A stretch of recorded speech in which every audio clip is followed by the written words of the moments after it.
Bonnie, thank you very much for joining me today. How are you doing? I'm doing very well. How are you? I'm also very good, thank you. It's very festive here. So, We need a little bit of festivity, don't we? absolutely, after a year that we had, but as Vice President of Enterprise Risk and Crisis Management, um, what has been your experience of 2020? Yeah, so I think my experience of 2020 can really be summed up in three ways. The first was that it was unprecedented. Um, I don't believe anyone or any organization had planned for a scenario of this magnitude and duration.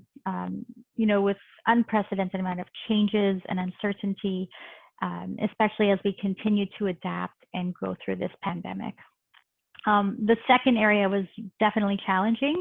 And there's some positive parts to that too, because as we get challenged, there's new opportunities for other people as well to see how we can all pivot and react to that. So it stretched us and it took us out of perhaps our comfort zones as well. It also afforded us an opportunity to finally test and put all of our frameworks and planning that we'd probably worked so diligently on through the years to the ultimate test, right? Especially as we look past, the immediate impacts of COVID and the pandemic, and can look more for the longer term view. I think this will continue to force us to embrace change and the need to constantly react and adjust, so to speak. And probably lastly, I think this was a huge learning experience for many people.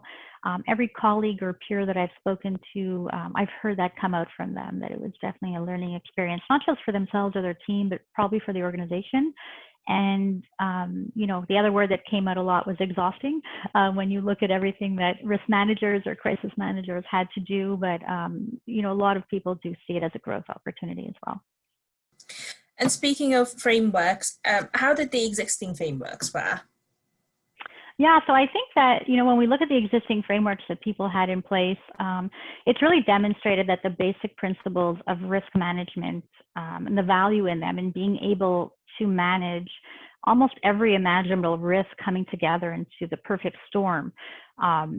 So having that and being able to identify what are the timeliest risks that we were facing and being able to prioritize, especially immediately when the pandemic hit during various areas or geographies.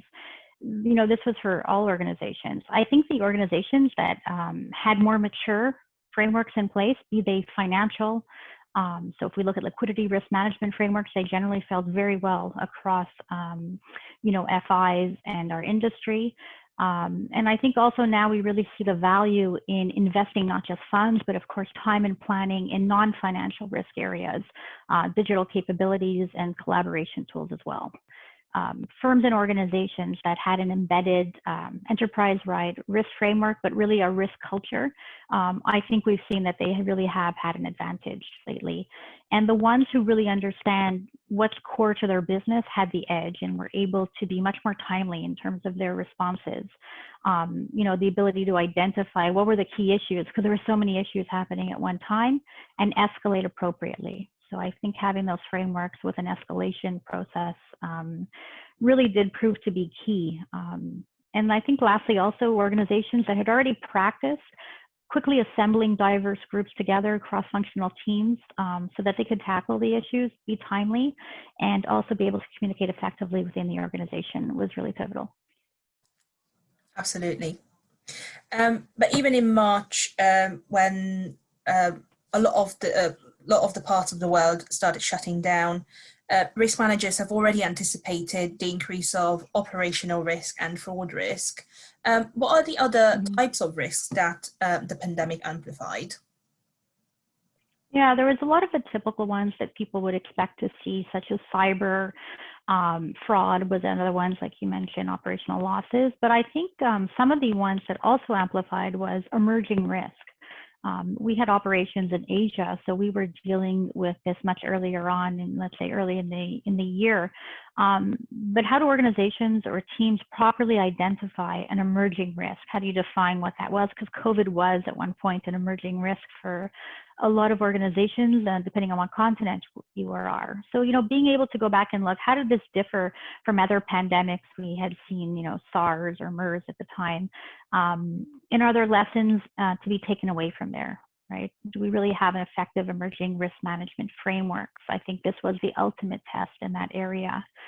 The other one is operational resiliency and crisis management. Organizations that have invested in these areas, tested their plans, be they financial or non-financial. We had a perfect storm of a financial crisis as well as all other non-financial areas.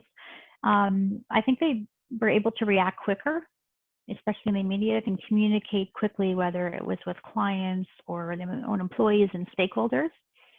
And as well, crisis management, coordination, and resiliency planning, I think it's at the forefront right now, and people do see the value in having that reaction and that flexibility embedded within their processes.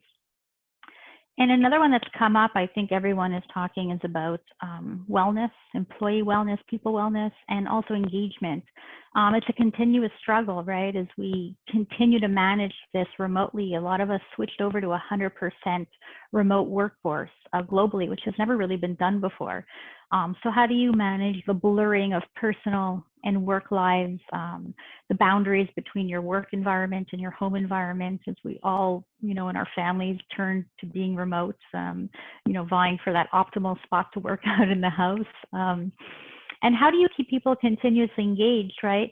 When there's pandemic fatigue, how do you think long-term when there's so much to deal with immediately right in front of you? I think it's going to continue to be a struggle, but also a lot of opportunity. I think it broadened how we defined and see wellness, mental health, and hopefully we continue to care about this post-pandemic,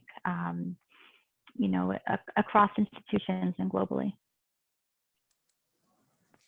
And of course, even though there was a lot of negativity this year, what were the opportunities that the pandemic brought about? I mean, obviously we spoke about new areas that we could focus on, but anything else that could come to mind to you?